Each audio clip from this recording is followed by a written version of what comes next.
Hello everyone, welcome to Sakshi chem classes. आज हम बात करने वाले हैं क्लास +1 का स्टेट्स ऑफ मैटर से लिक्विफिकेशन ऑफ गैसेस टॉपिक के बारे में। एक बहुत ही इंपॉर्टेंट आपके पास टॉपिक है। इसमें एंट्रियोस कर्व्स देखेंगे हम कार्बन डाइऑक्साइड के लिए। पर सबसे पहले एक चीज़ हमें समझनी ज़रूरी है कि हमारे पास जो भी रियल गैस है वो आइडियल गैस की तरह कब बिहेव करती है। जब रियल गैस की हम बात कर रहे हैं वो आइडियल गैस की तरह बिहेव करेगी जब आपके पास टेम्परेचर क्या होगा, ज़्यादा होगा और प्रेशर कैसा होगा, लो होगा। लो प्रेशर होगा मतलब आप कंप्रेस नहीं कर रहे हो, गैस के मॉलिक्यूल्स दूर दूर हैं। अगेन हाई टेम्परेचर होगा, आपके पास थर्मल एनर्जी ज़्यादा होगी, काइनेटिक एनर्जी ज़्यादा होगी, मॉलिक्यूल्स दूर दूर फैले हुए होंगे। बट अगर हमने अब गैसेस को लिक्विड में कन्वर्ट करना है, मतलब गैसेस की स्टेट जो लिक्विड बनानी है, लिक्विफिकेशन करना है, तो हमारे पास क्या होना चाहिए, इसका ऑपोजिट।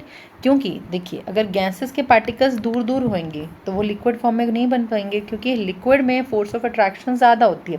फोर्स ऑफ अट्रैक्शन ज़्यादा होने की वजह से आपके पास वो मॉलिक्यूल्स जो हैं वो पास पास भी तो होने चाहिए।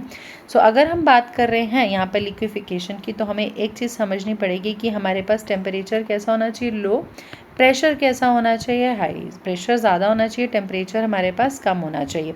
यही एंड्रयूज कर्व के अकॉर्डिंग अब अगर हम देखें तो हमने बॉयल्स लॉ पढ़ा हुआ है। बॉयल्स लॉ क्या कहता है कि अगर आपने टेम्परेचर को कांस्टेंट रखा तो प्रेशर इन्वर्सली प्रोपोर्शनल होता है वॉल्यूम के। If we are putting temperature as a constant then pressure is inversely proportional to volume. ये हमारा बॉयल्स लॉ कहता है। उसी के रिस्पेक्ट में ये वाला हमने कर्व बनाया हुआ है, और इस जो कर्व बॉयल्स लॉ के अकॉर्डिंग बनता है, दैट मीन्स जहाँ पर टेम्परेचर कांस्टेंट है उसी को हम बोलते हैं isotherm. Iso means same, therms related to temperature. Isotherm यहाँ पे आइसोथर्मल प्रोसेस या बोल सकते हो आप। बेसिकली आइसोथर्म्स हमने यहाँ बनाए हैं। अब यहाँ पर क्या होने वाला है, हम आइडियल गैस इक्वेशन से अगर समझने की कोशिश करें, आइडियल गैस से हमारे पास इक्वेशन क्या होती है, P V is equal to N R T. तो पी क्या हो गया, N R T by V. क्योंकि टेम्परेचर मैंने कांस्टेंट रखा तो टेम्परेचर मेरा यहाँ से कांस्टेंट हो गया। आर मेरा गैस कांस्टेंट है तो वो भी कांस्टेंट ही हो गया। तो मैंने एक तरफ से रिलेट करना है इसको प्रेशर और वॉल्यूम को in respect of number of moles of gases component. देखिए, अगर हम बात करते हैं, स्टार्टिंग करते हैं हम यहाँ से 13.1 डिग्री सेल्सियस से। High temperature suppose 50 degree Celsius है, तो हाई टेम्परेचर पर तो रियल गैस आइडियल गैस की तरह बिहेव करती ही है, तो यहाँ पर तो ये गैसेस स्टेट में रहेगा, कोई डाउट नहीं है। बट जैसे जैसे हमने टेम्परेचर को कम किया तो वहाँ पर ये आपके पास जो है, जो रियल गैस है वो लिक्विफाई होना स्टार्ट होएगी। अब वो कैसे होएगी वही हम देखने वाले हैं। सपोज करो हम इस पॉइंट की बात कर रहे हैं, इस पॉइंट पे क्योंकि अब एक कर्व ले रहे हैं तो उसमें टेम्परेचर कांस्टेंट। फॉर एग्जांपल ये वाला कर्व लिया तो इसमें टेम्परेचर कांस्टेंट है, ये कर्व लिया तो इस पूरे कर्व में टेम्परेचर कांस्टेंट है, ये कर्व लिया तो इस पूरे कर्व में टेम्परेचर कांस्टेंट है।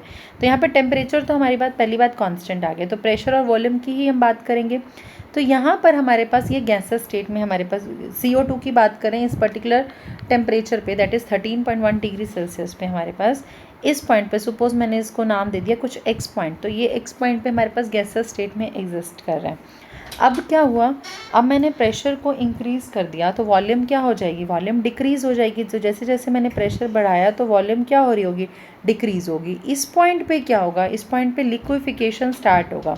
अब लिक्विफिकेशन स्टार्ट होगा तो अब देखिए एक चीज़ समझना, प्रेशर हमारे पास था number of moles divide by volume. अब जो गैसियस कंपोनेंट्स हैं, क्योंकि गैस जो है आपके पास लिक्विड में आने शुरू हो रही है, लिक्विफिकेशन स्टार्ट हो रहा है, तो गैसेस कंपोनेंट जो number of moles gases state में है वो तो डिक्रीज़ होंगे। तो वो डिक्रीज़ होंगे तो कोरस्पॉन्डिंगली प्रेशर डिक्रीज़ होगा। जैसे ही एन मेरे पास डिक्रीज़ होंगे, एन किसको रिप्रेजेंट कर रहे हैं, कितने मोल्स आपके पास जो है वो गैसेस कंपोनेंट के, वो डिक्रीज़ होगा तो आपके पास प्रेशर क्या होगा, डिक्रीज़ होगा। दूसरी चीज़, अब क्योंकि हम प्रेशर बढ़ा रहे थे तो वॉल्यूम हमारे पास क्या हो रही थी, डिक्रीज़ हो रही थी। वॉल्यूम डिक्रीज़ होगी तो प्रेशर इन्वर्सली प्रोपोर्शनल है, तो प्रेशर इंक्रीज़ होगा। तो अब हम एक चीज़ समझ आई कि एन डिक्रीज़ तो प्रेशर डिक्रीज़, वी डिक्रीज़ तो प्रेशर इंक्रीज़। ओवरऑल प्रेशर क्या रहने वाला है आपके पास, ओवरऑल प्रेशर ऑलमोस्ट सेम रहने वाला है, इसलिए यहाँ पर आपको एक कॉन्स्टेंट लाइन देखने को मिलेगी। पॉइंट आई थिंक क्लियर हुआ होगा आपको। यहाँ पर आपके पास क्या हुआ, एक नंबर ऑफ मोल्स डिक्रीज हो रहे तो प्रेशर डिक्रीज हो रहा है, आपके पास वॉल्यूम डिक्रीज हो रही तो प्रेशर इंक्रीज हो रहा है। ओवरऑल इफेक्ट तो हमें देखने को नहीं मिला ना। तो प्रेशर आपके पास क्या होगा, कांस्टेंट रहेगा। वॉल्यूम हमारे पास क्या होगी, क्योंकि देखिए गैसेस कुछ ऐसे ऐसे फैले हैं, जब लिक्विड में आएंगे तो लिक्विड में आने पे क्या हो रहा होगा, पहले ये इतनी वॉल्यूम में थे, अब ये वाली वॉल्यूम में आ गए, तो डेफिनेटली जब लिक्विड स्टेट में बन रहे होंगे तो यहाँ पर क्या होगा, आपके पास वॉल्यूम डिक्रीज़ हो जाएगी। तो ये डिक्रीज़ इन वॉल्यूम आप देख पा रहे हो, ये वॉल्यूम में डिक्रीज़ होता जा रहा है, ये वॉल्यूम में डिक्रीज़ हो गया, और इस पॉइंट पे जब आएंगे तो यहाँ पर लिक्विफिकेशन कंप्लीट हो जाएगा। अब जो ये बीच का हॉरिजॉन्टल लाइन है, अगर आप यहाँ ध्यान से देखो तो यहाँ पर लिक्विड और जो आपके पास गैसेस फेज हैं वो दोनों क्या होंगे, इक्विलिब्रियम में होंगे। दो फेजेस प्रेजेंट होंगे, ये लिक्विड और गैसेस आपके पास क्या होगा, इक्विलिब्रियम में होगा। अब मैंने बोला यहाँ पर आपके पास क्या हुआ, यहाँ पर लिक्विफिकेशन कंप्लीट हो गया, इस पॉइंट पे स्टार्ट हुआ था, इस पॉइंट पे क्या हो गया, कंप्लीट हो गया। अब इस पॉइंट पे अगर हमारा लिक्विफिकेशन कंप्लीट हो गया, उसके बाद अगर आप सोचो प्रेशर जितना मर्जी बढ़ा रहे हो, आप प्रेशर बढ़ा रहे हो तो वॉल्यूम में कुछ बहुत ज़्यादा फर्क नहीं पड़ता, क्योंकि लिक्विड्स कंप्रेसिबल नहीं होते। इसलिए आप देख रहे हो कि स्टीप लाइन आपको देखने को मिल रही होगी, तो इसलिए कि स्टीप सी लाइन आपको देखने को मिल रही है। उसके बाद अगर हमने फिर टेम्परेचर बढ़ा दिया तो फ़र्क कुछ नहीं पड़ना। फिर टेम्परेचर अगर हमने बढ़ा दिया तो हमारे पास ये जो हॉरिजॉन्टल लाइन है ना, ये हॉरिजॉन्टल लाइन क्या होगी, इसकी जो लेंथ है वो डिक्रीज़ करती जाएगी जब हमारे पास टेम्परेचर और बढ़ जाए।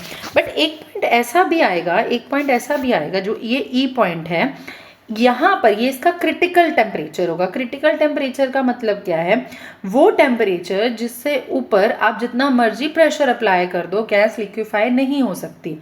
Critical temperature is basically that temperature above which however pressure you are applying gas can not be liquefied. मतलब इस टेम्परेचर से नीचे नीचे आपके पास जो गैस है वो लिक्विड फॉर्म में कन्वर्ट हो सकती है।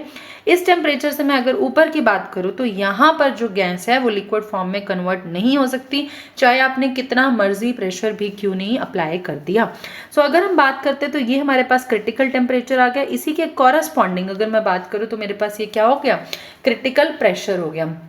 तो क्रिटिकल वॉल्यूम क्या होगी, सो वॉल्यूम जो 1 मोल ऑफ कंपाउंड की है या 1 मोल ऑफ गैस की है पर्टिकुलरली, इस क्रिटिकल टेम्परेचर और प्रेशर पे वही क्या होगा, आपके पास हॉरिजॉन्टल लाइन है। ये जो कर्व देख रहे हो, ये पैराबोला टाइप आप कर्व देख रहे हो, इस कर्व के जो अंदर हमारे पास ये हॉरिजॉन्टल लाइंस हैं, यहाँ पर लिक्विड और गैसेस फेज क्या है, इक्विलिब्रियम पे हैं। सो होपफुली आपको ये कर्व जो है अच्छे से समझ आ गया होगा। कोई भी डाउट आप मुझे नीचे कमेंट बॉक्स में बता सकते हैं। And do not forget to like, subscribe and share my channel. Thank you so much for watching.